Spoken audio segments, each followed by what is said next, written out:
Natasha, Debbie, show. the show. Welcome to it. Just two patriotic girls. Learning about the world. So please, don't take us the wrong way.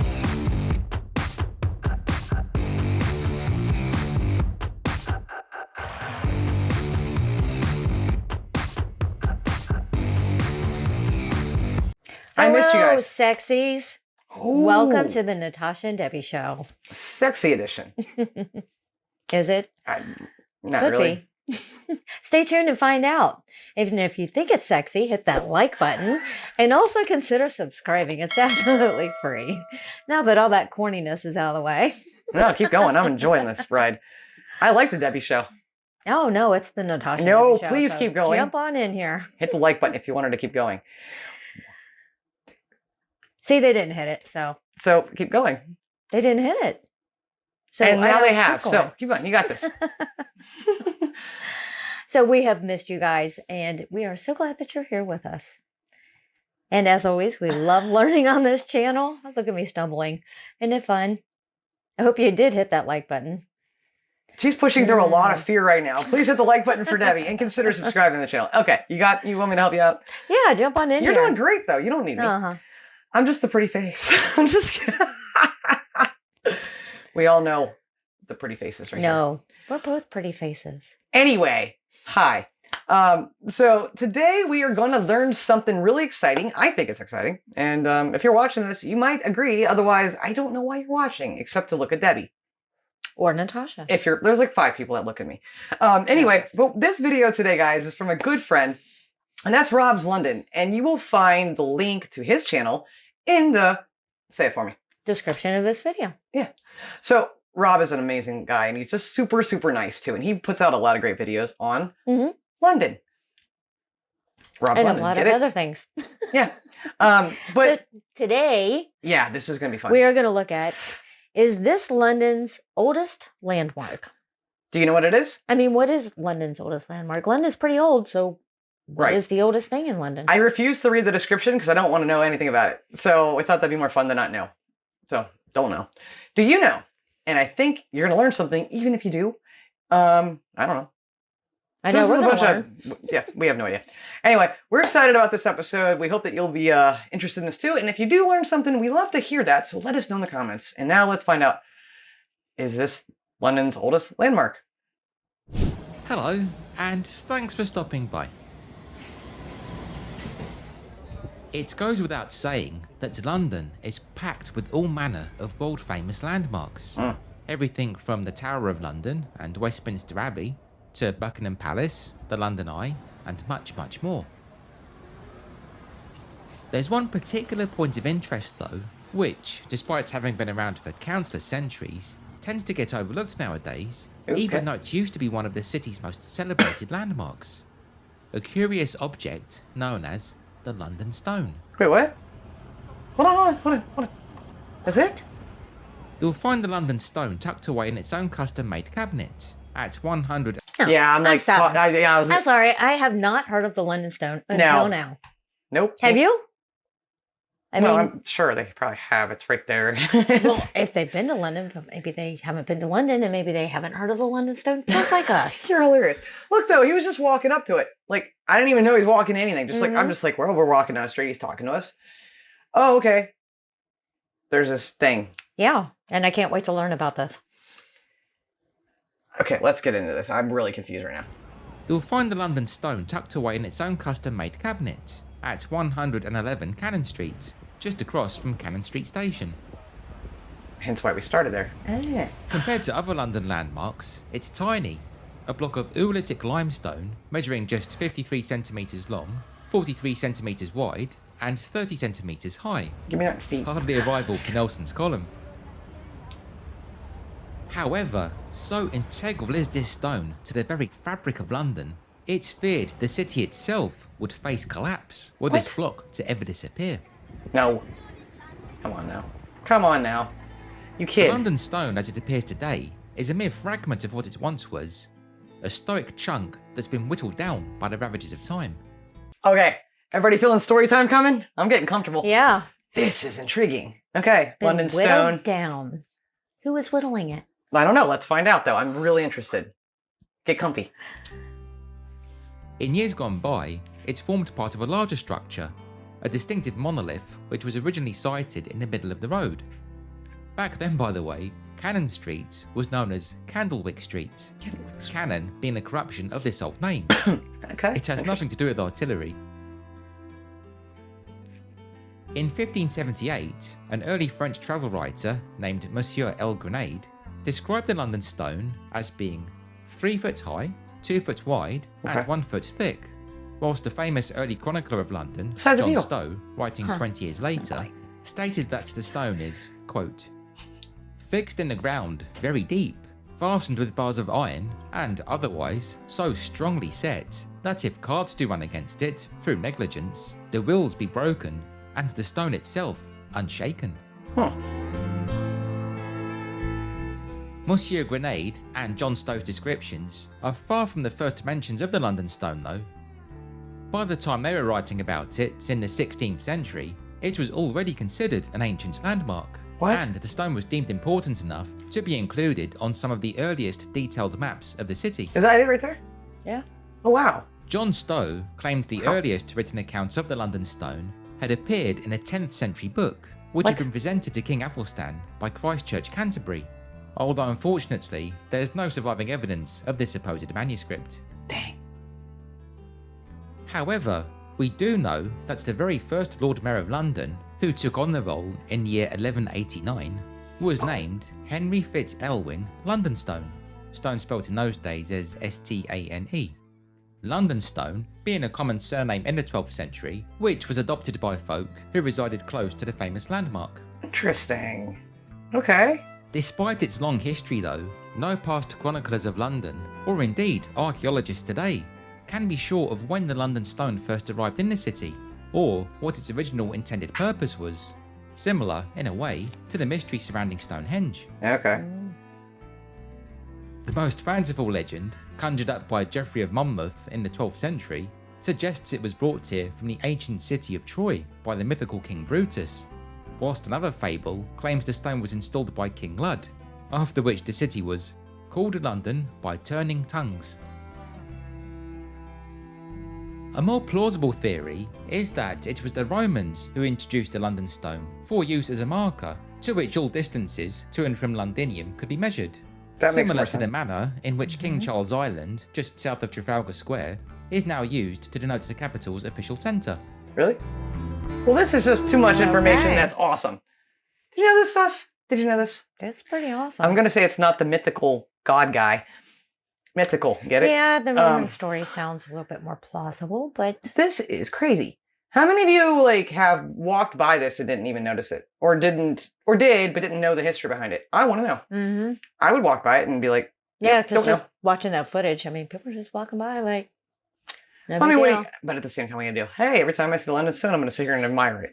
Well, you would think somebody would go to see it, take a picture. So we don't exactly know how old it is. We know it's older than my brain can comprehend. Maybe it was just a rock in the middle of the street and they couldn't break it up to move it. Don't listen to my theory. I think there's a little more to it, but who knows?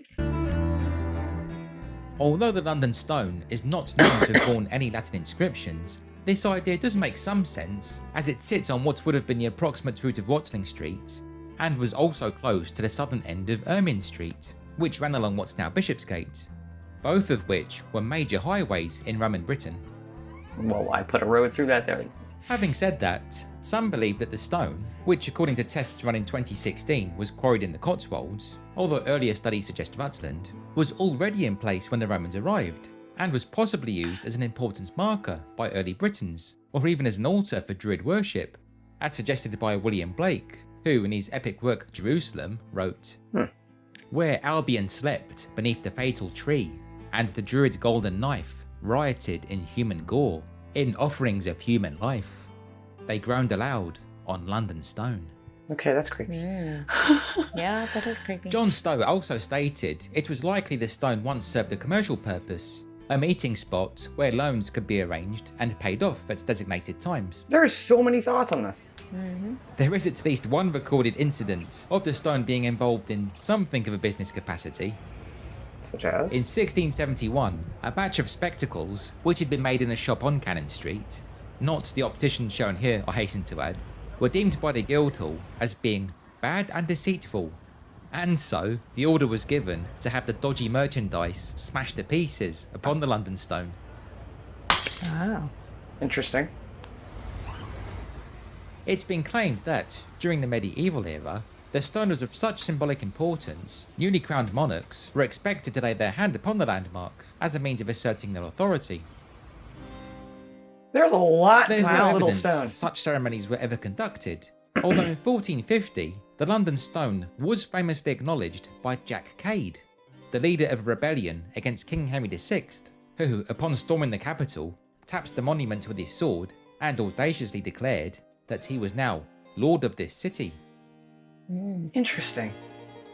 So no, I'm kind of wondering at this point, did anyone know at any point in time where the origin of this Right. thing was? Like, it seems like even, it's kind of cool though. It's so daggone old that for centuries people are like, yeah, I don't know what we're using this thing for. We're using it for this, we're using it for this.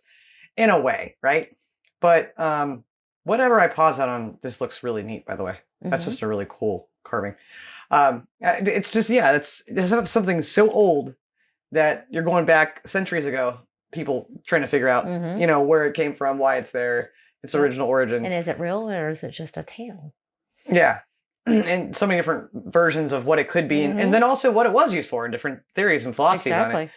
This is fascinating. I think it's really, really neat. notorious was this incident, Shakespeare included it in Henry VI Part 2, in which he has Really? Jack Cade say, "Now is Mortimer, lord of this city, and here, sitting upon London Stone, I charge and command that, of the city's cost, the pissing conduit run nothing but claret wine, this first year of our reign." The conduit referred to here, in case you were wondering, was a pipe which once carried fresh water into the city. It's commemorated by this plaque on Cheapside. I'm sure it would have been quite something to see wine gushing, or as Shakespeare puts it, pissing along it. Yeah. Yeah. It's no surprise Shakespeare included the London Stone in his play, because by the Elizabethan era, the monument had certainly become something of an early tourist attraction, as demonstrated in Samuel Rowland's 1608 poem, A Strange Sighted Traveller, which includes the lines, "An honest country fool, being gentle bred, was by not conceited humour led, to travel and some English fashion see, with such strange sights as here at London be. Great Tall Paul Steeple, and the Royal Exchange, the Boss at Billingsgate, and the London Stone, and Whitehall the monstrous Great Whale's Bone." Wow. When the Great Fire consumed the city in 1666, it would appear the London Stone was badly damaged. So gutted was the area, in fact, the monument's foundations were exposed, and it transpired they were much deeper than expected. This, really? along with the discovery of fragments of Roman flooring nearby, led Sir Christopher Wren to theorise that the London Stone was indeed of Roman origin. He reckoned it may have once been located within a larger Roman building of some sort. That sounds Interesting. plausible. It would appear Sorry. Okay, hearing all this, I'm just sitting here thinking all the things that stone has seen, right? I didn't even think about it. Duh, of course, we did a video on the Great Fire. It's been a couple years ago now. Yeah, it's right there in the middle of it all. And yet this stone survived. Yeah, but yeah, my gosh, it's been through so many things. And I wish I I don't could know touch about it. you guys, but maybe it's just my imagination. I'm seeing a little face in there. I saw it too. No, I And saw it's it kind too. of creeping me out. I saw it too. Especially, looking right at it. like the stone was used for You guys human can't see where I'm pointing. sacrifice and Eyes, look, yeah, in the nose, mouth. Yeah, mouth, yep. it's kind of creepy. It's right next to the hole. Let us on the know if you left. see it too, You guys see it? or are we just kind of cuckoo? Oh no, that's definitely It's a kinda face in that creepy. thing. Not gonna lie. I know. I was surprised you saw it too. But then again, I'm not, because I thought it was I'm pretty just like, obvious. ugh. Yeah, it looks like a creepy mask, like Phantom Yeah. of the Opera mask. It does. Yeah. Again, let us know if you see it too. Oh wow, if this stone could talk, right? Seriously. here the stone's old foundations were chiselled away in the late 1860s, when tunnelling was carried out for the Metropolitan District Railway, Yeah. now the District and Circle lines, the route of which passes directly beneath Cannon Street. In the wake of the Great Fire, a shelter of sorts was placed over the stone, as mentioned in its revealing report from July 1741. A carman and a drayman, contending for the way in Cannon Street, made a shift between them to throw down the little building that covers London Stone, and to pull the said stone out of the earth. This being presently known, great numbers of people flocked to see it. Really?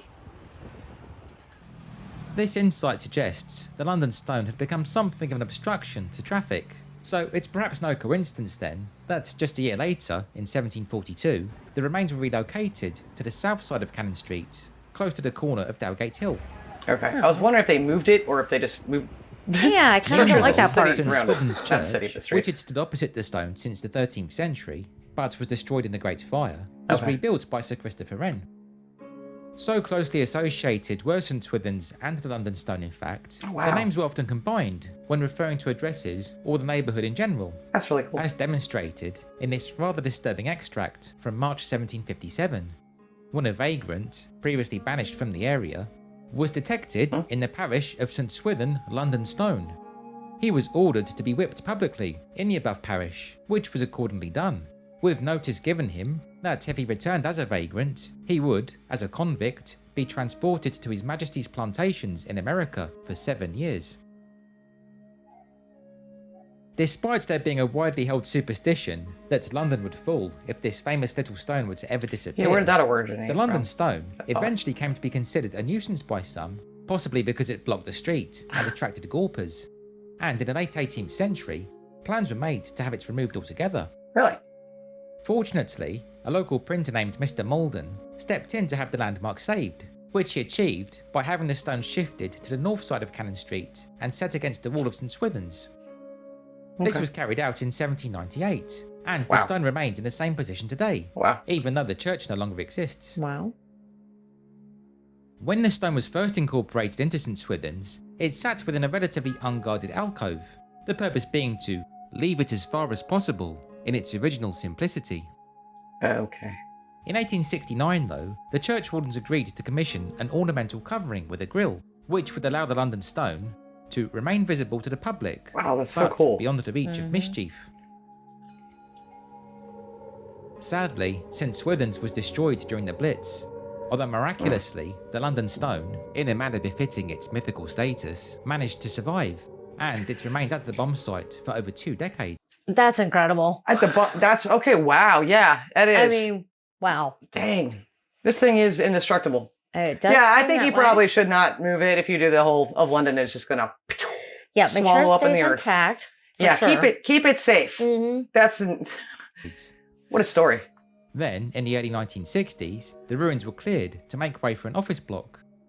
This incorporated the London Stone's cabinet, and over the following years, the new building in which it sat accommodated numerous businesses, including a bank, a branch of W.H. Smith, and a sports shop. In 2016, the site was once again redeveloped, and whilst this work was being carried out, the London Stone was put on temporary display inside the Museum of London. London's oldest landmark was returned to Cannon Street in 2018, complete with a fancy new case, from which the mysterious little object will no doubt keep watch over the city for many more centuries to come. This is so crazy. That was very interesting. It was. Intriguing. Never would have guessed No, never that would the have noticed oldest it. landmark was a stone. See, this is okay. You know what? I just realized something. This is exactly why we haven't come to the UK yet. This is exactly why. You all keep asking, when you guys coming? I don't know. When we figure it all out, because you know what? I'm not walking down that street, Cannon Street, and going past it and being like, wait, what's that? It says London Stone. And then I'm going to stand there like this. Wait for it. You ready? I'm standing with my phone going, I'm not prepared for this. I have spent 3.5 years, almost 4 years, doing all my research, and I don't know what this is, and no one's telling me, and I have no idea. What am I looking at? And I would have not known. So how much more do we not know? Oh, a lot. So no, we're not coming over there until we get it all figured out. And some people are going, then you're never coming. No, yes, we are. But we would have both walked past that, saw London Stone, and looked at our phones like, we aren't prepared. We thought we were. Exactly. Where's the chippy? Just kidding. That is so cool, so neat, so mysteriously interesting, right? And yet, we'll never know the actual origins of it. They got lost along the way. But I think that's kind of cool. You kind of get to learn a little bit and then Seems like you kind of get to decide on your own Yeah, I guess so. a little bit. A little bit, yeah. I thought that was fascinating. I love Rob. That's Rob, awesome. thank you so much. Again, guys, please go to his channel and subscribe. You'll find that link in the description of our video here. Just so much interesting stuff that you wouldn't know about. Again, if you learned something, let us know what you learned. How many times have you passed this? I want to know. Have you passed it and not known? And because I would never have had a clue. Please hit the like button and consider subscribing to the channel. It is free and really easy to do. That Really, is. time yourself on how long it takes to do that. It's just like so silly. You'll be like, wow, I could have done that this whole time and I didn't, and it was so fast. Exactly.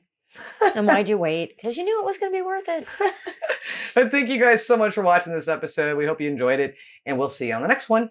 Until then, and as always, please love, like, jazz. Be as strong as Tyson. Bye. Bye.